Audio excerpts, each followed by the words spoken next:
అన్నదాత అన్నదాత మీ అన్నదాత, చెమటోడ్చి ఆహారాన్నందించే రైతన్న, అనునిత్యం నీ కండదండగా నిలిచే నేస్తం ఎవరన్నా. అన్నదాత అన్నదాత మీ అన్నదాత.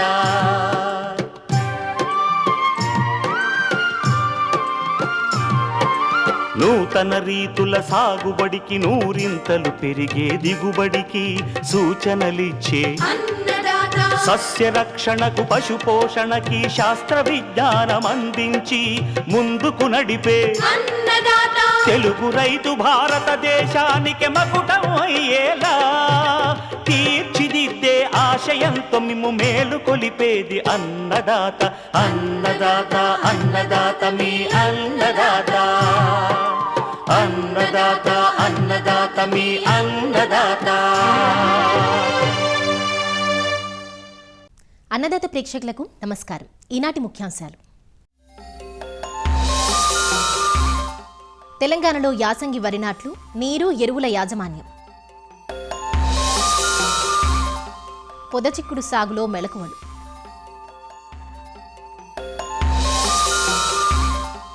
ఇంకా జై కిసాన్ వ్యవసాయ సమాచారం.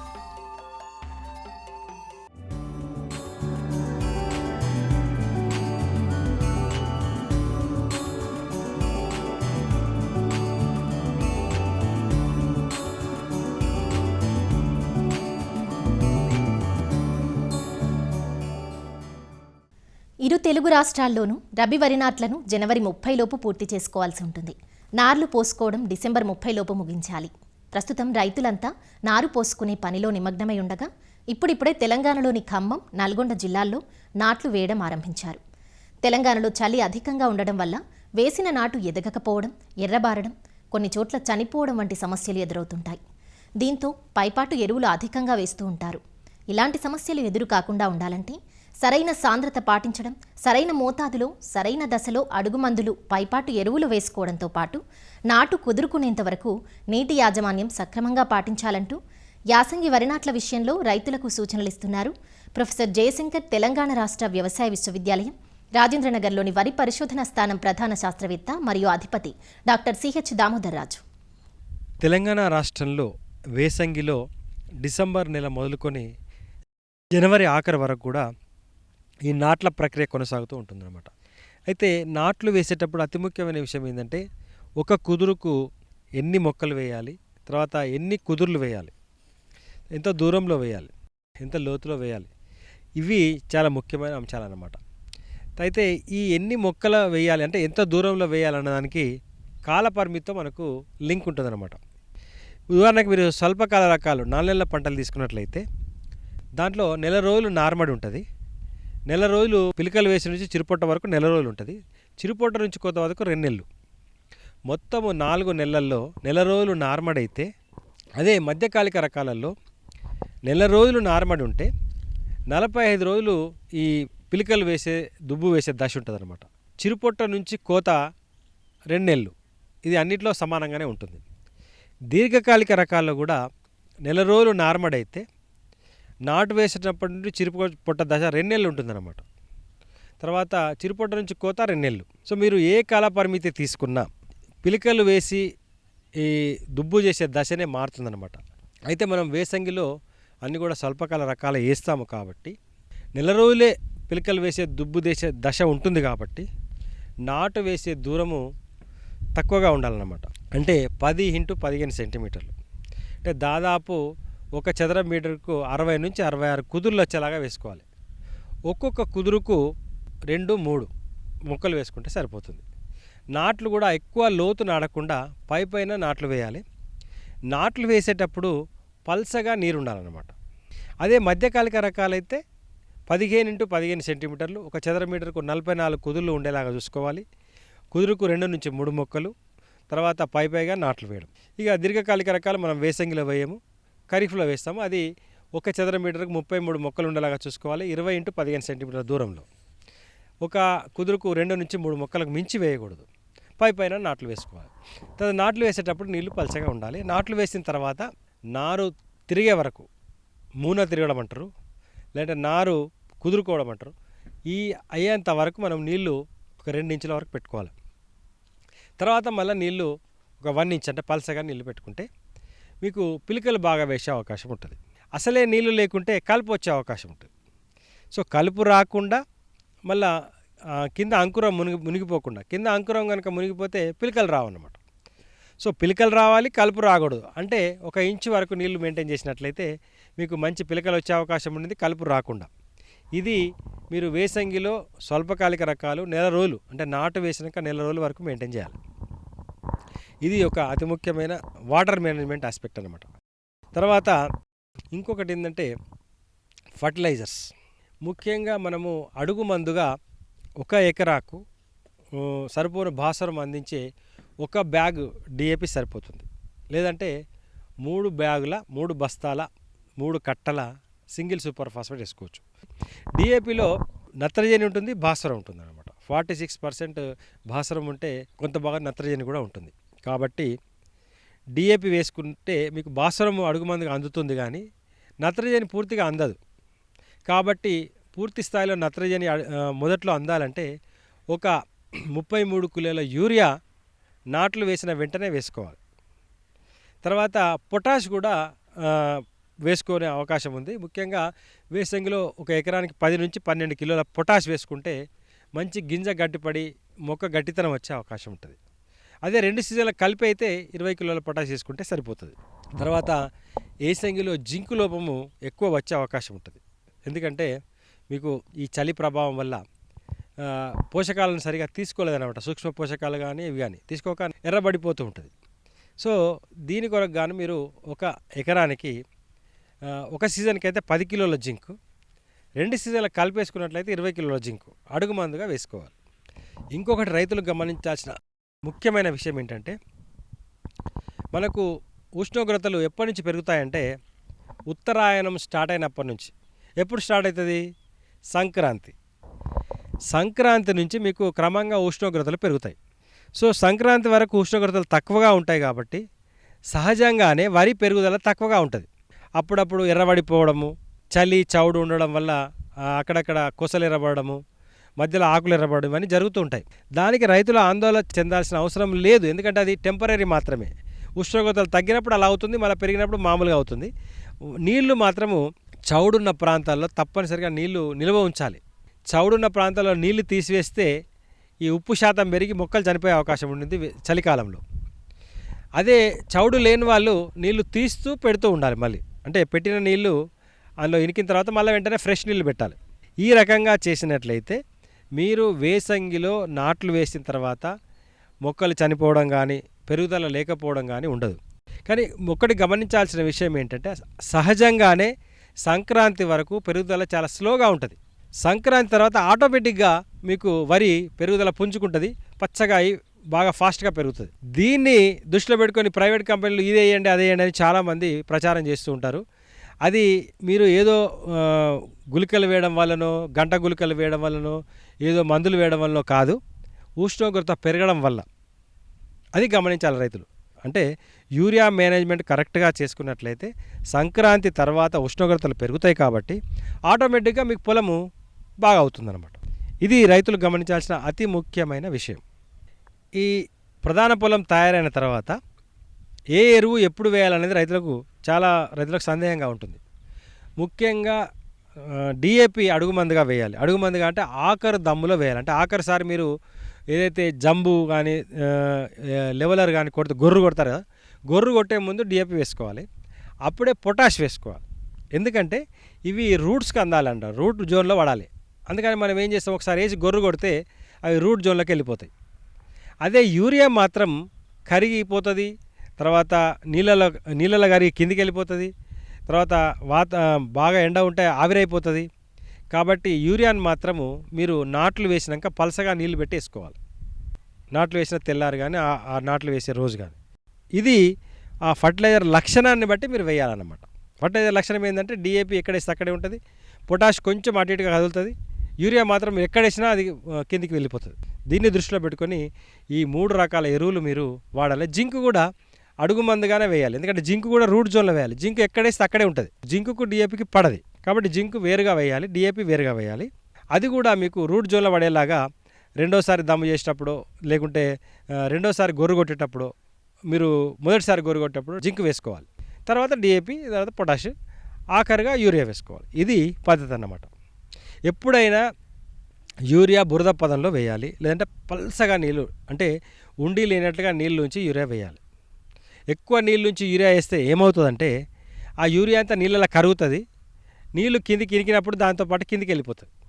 కాబట్టి బురద పదంలోనే మనము ఈ యూరియా వేసుకోవాలి. అయితే పొటాష్కు కొంత నీళ్ళలో కదిలే లక్షణం ఉంది కాబట్టి పొటాష్ను ఒకేసారి అడుగుమందుగా వేయొచ్చు. ముఖ్యంగా బరువు నేలల్లో మనం ఏం చెప్తామంటే బాగా బరువు నేలల్లో ఒకేసారి వేయమని చెప్తాము. తేలిక నేలలు అయితే కనుక పొటాష్ను 2 దఫాలుగా వేసుకోవాలి. అంటే డిఏపితో పాటు ఒకసారి, మూడో దఫా యూరియా వేసేటప్పుడు ఒకసారి. అప్పుడు ఒక 12 కిలోలు, ఇప్పుడు ఒక 12 కిలోలు వేసుకుంటే సరిపోతుంది. అదే యూరియాను మనం ఏమంటున్నాము, 2 బస్తాల యూరియాను 3 భాగాలు చేసేయాలి ఏసంగిలో. మొదటి భాగము నాట్లేసిన వెంటనే 33 కిలోలు, రెండవ భాగము 15 రోజుల తర్వాత స్వల్పకాలిక రకాలకు, మధ్యకాలిక రకాలకు 20 రోజుల తర్వాత, మూడో దఫా మళ్ళీ 15 రోజుల తర్వాత స్వల్పకాలిక రకాలైతే, మళ్ళీ 20 రోజుల తర్వాత మధ్యకాలిక రకాలైతే. అంటే మూడో దఫా ఎరువులు ఏదైతే యూరియా వేస్తున్నామో అది చిరుపుట్ట దశలో వేయాలి. చిరుపుట్ట దశ వరకు మీకు మొత్తం ఎరువుల వేయడం అనేది అయిపోవాలి. చిరుపుట్ట దశ దాటిన తర్వాత మీరు యూరియా వేస్తే అది మొక్క పెరగడానికి ఉపయోగపడుతుంది, కానీ లోపల గొలుసు పెరగడానికి ఉపయోగపడదు. దానివల్ల ఏమవుతుంది, ఎక్కువ మొక్క పెరుగుతుంది కానీ గొలుసు చిన్నగా అవుతుంది, గొలుసు పెరగదు. అదే మీరు మొదలేస్తే మొక్క బాగా పెరిగి గొలుసు వచ్చే టైంలో మీకు గొలుసు బాగా ఇడిసే అవకాశం ఉంటుంది. అందుకే ఆలస్యంగా యూరియా వేయడం వల్ల ఆ నత్రజని ఎఫిషియన్సీ, దాని యొక్క పనితనం తగ్గుతుంది. అందుకని చిరుపుట్ట దశలో వేసిన నత్రజని పనితనం బాగా ఉంటుంది. ఇది రైతులు గమనించాలి.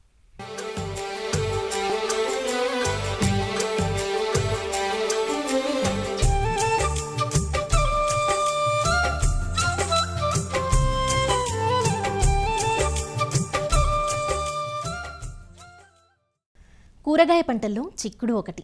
ఒకప్పుడు చిక్కుడును పందిళ్లకే సాగు చేసేవారు. అయితే ఈ మధ్యకాలంలో పొద రకాలు వచ్చాక చిక్కుడును 3 కాలాల్లోనూ సులువుగా సాగు చేస్తున్నారు. వేసవి పంటగా జనవరి, ఫిబ్రవరి మాసాల్లో విత్తుకోవడానికి అనుకూలం. పందిళ్లు అక్కర్లేకుండా పొదల్లా పెరుగుతూ 80 నుంచి 90 రోజుల పంటకాలంలోనే పొద చిక్కుడు రైతుకు మేలైన దిగుబడిని అందిస్తోంది. పందిరి సాగుతో పోల్చితే పంటకాలం తక్కువగా ఉండటం, మంచి దిగుబడినివ్వడం, పైగా వీటిని సంవత్సరం పొడవునా సాగు చేసుకునే అవకాశం ఉండటం వంటివి రైతుకు కలిసి వచ్చే అంశాలు.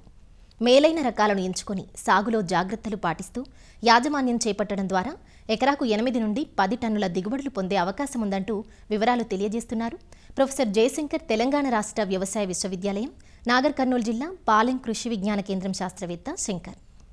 చిక్కుడుని 3 కాలాల్లో పండించవచ్చు. ఈ 3 కాలాల్లో పండించుకోవడానికి అనువైన అంటే పొట్టి చిక్కుళ్ళు అంటాము, పొద చిక్కుడు అని కూడా అంటారు. ఇది మనకు వేసవిలో పండించుకోవడానికి అనువైన కాలం ఏదంటే జనవరి నుంచి ఫిబ్రవరి మధ్యలో విత్తుకోవాలి.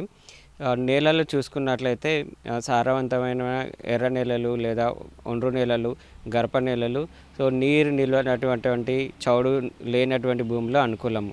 సో దీంట్లో మనకు రకాలు చూసుకున్నట్లయితే కొంకన్ భూషణ్, అర్కా అమోఘ్, అర్కా సౌమ్య తదితర రకాలు రైతులు సాగుకు ఎంచుకుంటున్నారు. ఒక ఎకరము సాగు చేయడానికి కావాల్సిన విత్తన మోతాదు చూసుకున్నట్లయితే 12 నుంచి 16 కిలోల విత్తనం అవసరం అవుతుంది. మనం విత్తనం వేసుకునే ముందు విత్తన శుద్ధి అనేది తప్పనిసరిగా చేసుకోవాలి. అది విత్తన శుద్ధి కొరకు కేజీ విత్తనానికి 3 గ్రాములు థైరమ్ కానీ, లేదా ఒక కేజీ విత్తనానికి 10 గ్రాముల ట్రైకోడర్మా శిలీంధ్ర నాశిని అని ఏదైనా ఒకటి కలిపి విత్తన శుద్ధి చేసుకోవాలి. తర్వాత మనము విత్తనం విత్తుకునే ముందు దుక్కిని 3-4 సార్లు బాగా మెత్తగా దున్ని చేసుకోవాలి. బోదల సార్ల పద్ధతిలో నాటుకున్నట్లయితే మనకు మొలక శాతం కానీ బాగుంటుంది. సో దాని తర్వాత మనకు వేసవిలో కూడా నీటి వృధా అనేది తగ్గుతుంది. సో బోదల సార్లు చేసుకోవడానికి 2 వరుసల మధ్యలో 60 సెంటీమీటర్లు, వరుసలోని మొక్కల మధ్య 30 సెంటీమీటర్లు ఉండే విధంగా ప్రతి కుదురుకి 2-3 విత్తనాలు మనం నాటుకోవాలి. విత్తనాలు విత్తిన తర్వాత మనం కలుపు నివారణ కోసము విత్తనాలు విత్తిన 24 నుంచి 48 గంటల లోపల పెండిమిథలిన్ అనే మందు 200 లీటర్ల నీటికి 1.2 లీటర్ల తడి నేలపైన పిచికారీ చేసుకోవాలి. దీని ద్వారా మొదటి దశలో వచ్చేటువంటి కలుపుని మనం నివారించవచ్చును. ఆ తర్వాత మనకు కలుపు వచ్చినట్లయితే మనుషుల ద్వారా కానీ లేదంటే అంతర కృషి ఇంటర్ కల్టివేషన్ చేసి కానీ మనం నివారించుకోవచ్చును. దాని తర్వాత మట్టిని ఒకసారి చెట్టు పాదల మొదళ్లకు ఎగదోసినట్లయితే వేర్లు దృఢంగా ఉండి మొక్కలు నిటారుగా పెరుగుతాయి.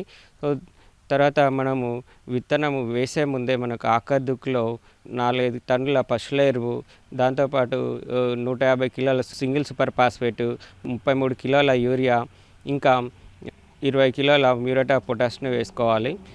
తర్వాత బయో ఫెర్టిలైజర్స్ అనేటువంటిది ట్రైకోడర్మా విరిడి, తర్వాత సూడోమోనాస్, తర్వాత అజిటోబాక్టర్, ఈ 3 ప్రతిదీ 2 కిలోల చొప్పున ఒక 10 గంపల పశువుల ఎరువుకి మిక్స్ చేసి వారం 10 రోజులు మాగిన తర్వాత విత్తనాలు వేసుకునే ముందు సాలల్లో వెదజల్లుకోవాలి. సో దీని ద్వారా మనకు ఎరువుల వినియోగం సమర్థవంతంగా ఉంటుంది. తర్వాత శాఖీయ దశలో మనం మళ్ళీ ఒకసారి 33 కిలోల యూరియాని మనం పైపాటుగా వేసుకొని నీటిని పారించాలి. ఈ వేసవిలో వారానికి ఒకసారి నీటి తడి ఇచ్చుకున్నట్లయితే మనకు నీటి సద్వినియోగం చేసుకొని మంచి పంటను తీసుకోవచ్చును. తర్వాత మనకు గ్రోత్ కోసం అంటే ఎలాంటి సూక్ష్మధాతు లోపాలు తలెత్తకుండా మైక్రోన్యూట్రియంట్ మిక్చర్ ఫార్ములా 6 అనేది లీటర్కి 5 గ్రాముల చొప్పున మరియు 3-19 అనేది లీటర్కి 5 గ్రాముల చొప్పున పూత ముందు అంటే విత్తిన 45 రోజులప్పుడు, అలాగే తర్వాత ప్రతి 20 రోజులకు ఒకసారి ఒక 2 లేదా 3 సార్లు పిచికారీ చేసుకున్నట్లయితే మనకు పూత బాగా వస్తుంది. అలాగే చెట్టు యొక్క గ్రోత్ కూడా సూక్ష్మధాతు లోపాలు లేకుండా బాగా ఉంటుంది. తర్వాత మనకు రసం పీల్చే పురుగులను ఆశిస్తాయి కాబట్టి దీంట్లో ముఖ్యంగా పిప్రోనిల్ లీటర్కి 2 ml లేదా డైమిథోయేట్ అయితే లీటర్కి 2 గ్రాములు లేదా ఎస్టామిప్రిడ్ 0.25 గ్రాములు లీటర్ నీటికి ఏదైనా ఒక పురుగు మందుని 1 లేదా 2 సార్లు పిచికారీ చేసుకొని మనం నివారించుకోవాలి. తర్వాత మనకు తెగుల విషయానికి వచ్చినట్లయితే ఆకుమచ్చ, రస్ట్, బూడిద తెగులు వచ్చే అవకాశం ఉంటుంది. వీటిని మనం నివారించుకోవడానికి మ్యాంకోజెబ్ అయితే లీటర్కి 2.5 గ్రాములు లేదా హెక్సాకోనజోల్ అయితే లీటర్కి 2 ml కలిపి పిచికారీ చేసుకొని మనం సమర్థవంతంగా నివారించుకోవచ్చును. తర్వాత లద్దె పురుగు అంటే పొగాకు లద్దె పురుగు కానీ, కాయ తొలచు పురుగు కానీ, మారక మచ్చల పురుగు కానీ వచ్చే అవకాశం ఉంటుంది. సో దీన్ని మనం నివారించుకోవడానికి పూతకు ముందు లేదా పూత మొదలయ్యే దశలో ప్రొఫినోఫాజ్ అనే మందు అయితే లీటర్కి 2 ml కలిపి పిచికారీ చేసుకోవాలి. అయితే ఉధృతి ఎక్కువగా ఉన్నట్లయితే స్పైనోసైడ్ అనే మందు అయితే 0.3 ml లేదా కొరాజిన్ అయితే లీటర్కి 0.3 ml లీటర్ నీటికి కలిపి ఏదైనా ఒక మందుని 1 లేదా 2 సార్లు 10 రోజుల వ్యవధిలో పిచికారీ చేసుకొని మనం ఈ పురుగుని సమర్థవంతంగా నివారించుకోవచ్చును. నా విత్తన 2వ నెల నుంచి అంటే 60 రోజుల దశలో మనకు కాయకోత అనేది వస్తుంది. సో ఈ విధంగా తక్కువ పంట కాల వ్యవధిలోనే మనము మంచి ధర పలికి రైతుకి ఆదాయం వస్తుంది.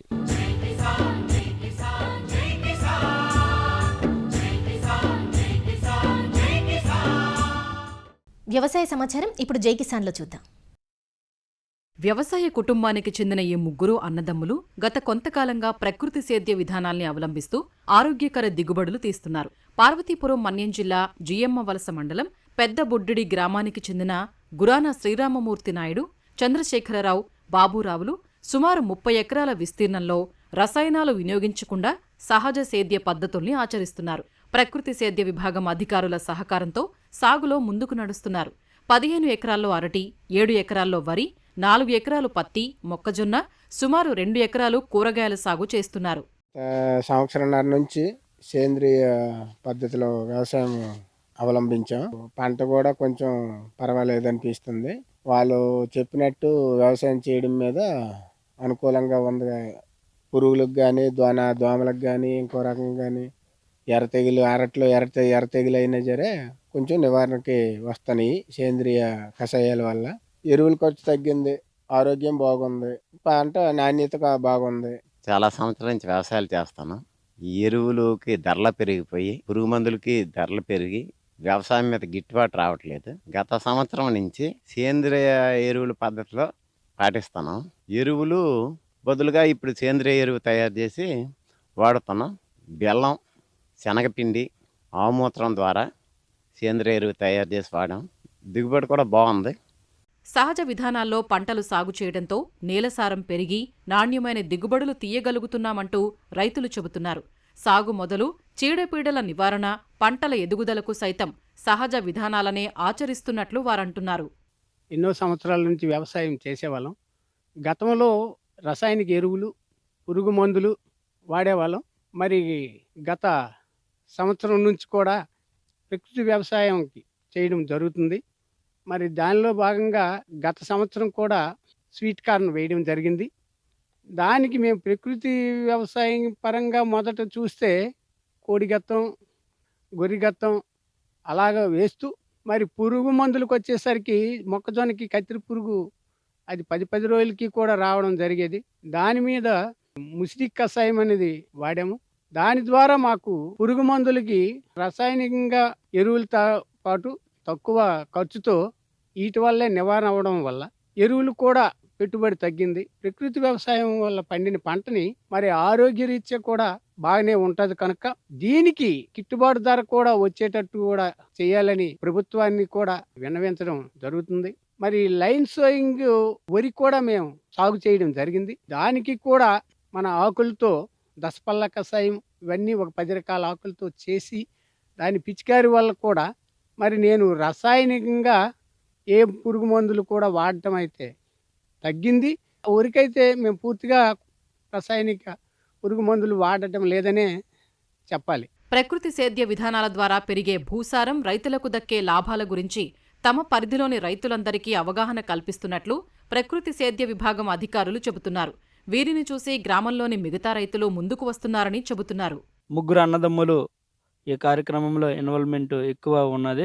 వాళ్ళు గత ఎన్నో ఏళ్ళుగా రసాయనిక వ్యవసాయం చేస్తూ రసాయనిక పురుగు మందులు, రసాయనిక ఎరువులు వాడుతూ లాభాలు పొందలేక ఆర్థికంగా నష్టపోవడం జరిగింది. పంట కూడా దిగుబడి అనేది చాలా తగ్గుతూ వచ్చింది. మేము ఈ ప్రకృతి వ్యవసాయము చేయడం వల్ల లాభాల గురించి, భూసార యాజమాన్యం గురించి రైతులకు వివరించినప్పుడు ముందుగా ఇక్కడ ముగ్గురు అన్నదమ్ములు రావడం జరిగింది. వీళ్ళు ముగ్గురు అన్నదమ్ములు కూడా వివిధ పంటల్లో ఈ యొక్క ప్రకృతి వ్యవసాయ పద్ధతులు పాటించడం వలన అధిక దిగుబడులు పొందడం అనేది జరుగుతుంది. వీరిని చూసి గ్రామంలో ఉన్న రైతులందరూ కూడా ఈ కార్యక్రమాన్ని అవలంబించడానికి ముందుకు రావడం జరిగింది. ముందుగా ఈ వరి వ్యవసాయం వేసేటప్పుడు నవధాన్యాలు అనే కాన్సెప్ట్ తీసుకురావడం వల్ల నవధాన్యాలు అనేవి భూసార యాజమాన్యం అనేది పెరుగుతుంది. తెగులు నివారణకు, పురుగుల నివారణకు చాలా ఉపయోగపడుతుంది. అదేవిధంగా ఎరువులు కూడా పూర్తి స్థాయిలో తగ్గించి ఆ యొక్క లైన్ సోయింగ్ పద్ధతిలో వాళ్ళకి వరి నాట్లు వేయించడం జరిగింది.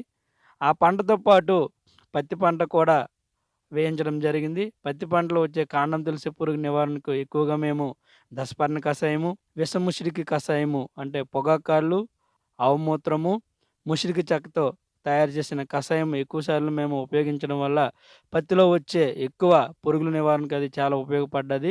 గత సంవత్సరము మేము స్వీట్ కార్నర్ 40 సెంట్లు వేయించడం జరిగింది. అందులో కూడా ఎక్కువగా 3 ఆకుల నుండే జొన్నలో వచ్చే కత్తెర పురుగు నివారణకు ఈ ముసిరికి చెక్క కషాయం అనేది ఉపయోగించడం వల్ల పురుగుల నివారణ అనేది తగ్గించడం జరిగింది. భూసార యాజమాన్యం నుంచి విత్తనం వేసి పంట కోసే వరకు కూడా ఏ ఏ పద్ధతులు అవలంబించాలి, ఏ సమయంలో ఎటువంటి కషాయాలు ఉపయోగించాలి, ఏ సమయంలో ఎటువంటి ఎరువులు వాడి వాటి ఉపయోగాలు వారికి రైతులందరూ కూడా తెలియజేయడం జరుగుతుంది. సహజ విధానాల్లో పండించే పంటలు అధిక నాణ్యతతో కూడి ఉంటాయని, వీటి వాడకంపై వినియోగదారులు సైతం మక్కువ చూపుతారంటూ రైతులు చెబుతున్నారు. మార్కెటింగ్లో ప్రభుత్వం చేయూతనందిస్తే మరింత మంది రైతులు ముందుకు వస్తారంటూ ఈ రైతు సోదరులు తమ అభిప్రాయం వ్యక్తం చేస్తున్నారు. మరిన్ని విభిన్న అంశాలతో రేపటి అన్నదాతలు మళ్ళీ కలుసుకుందాం. అంతవరకు సెలవు, నమస్కారం. అన్నదాతలు తమ సందేహాలు, సమస్యలను 1800-425-4085 టోల్ ఫ్రీ నంబర్లో ఉదయం 10 నుంచి 11 గంటల మధ్య పని దినాల్లో సంప్రదించగలరు. ఈ కార్యక్రమాన్ని యూట్యూబ్లో www.youtube.com/annadaత ఈటీవీ లింక్ ద్వారా వీక్షించవచ్చు.